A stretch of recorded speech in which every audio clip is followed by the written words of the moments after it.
ચારધામ યાત્રાનું ઔપચારિક ઉદ્ઘાટન થશે। બદ્રીનાથ ધામના દરવાજા ભક્તો માટે ખોલવામાં આવ્યા।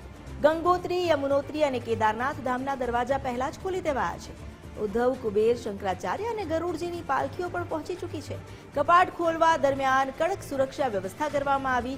હવે શ્રદ્ધાળુઓ ઉત્સાહમાં છે ચારધામની યાત્રાએ જવા માટે।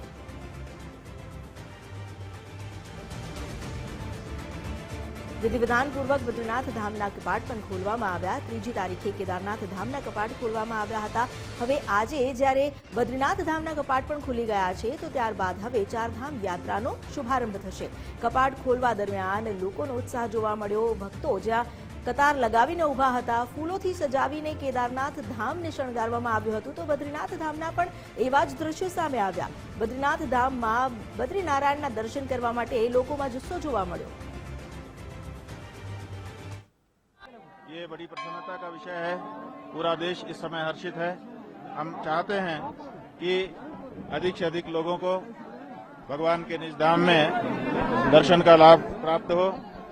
जो लोग यहाँ पर आ चुके हैं उनको भगवान का दर्शन हो रहा है। जो लोग नहीं आ पाए हैं उन लोगों के लिए हमारा आह्वान है कि वे कार्यक्रम बनाएं और भक्ति भाव से, श्रद्धा से बद्रीनाथ जी के दर्शन के लिए आएं। यहाँ आने पर आपको अनुभव होगा कि क्या आध्यात्मिक आनंद होता है। भौतिक आनंद अलग वस्तु है, वो जिस समय उपभोग करते हैं वस्तुओं का उसी समय प्राप्त होता है, लेकिन जो आध्यात्मिक आनंद होता है उसकी ऐसी अमिट छाप आपके मन पे पड़ती है, पूरे जीवन जब जब उसकी स्मृति आती है मन आह्लादित हो जाता है। वो आध्यात्मिक आनंद यहाँ पर बट रहा है। जिसका सौभाग्य होगा निश्चित रूप से उसको प्राप्त होगा। आप इस ओर उन्मुख हो, यही हमारा इस समय आपसे आह्वान है।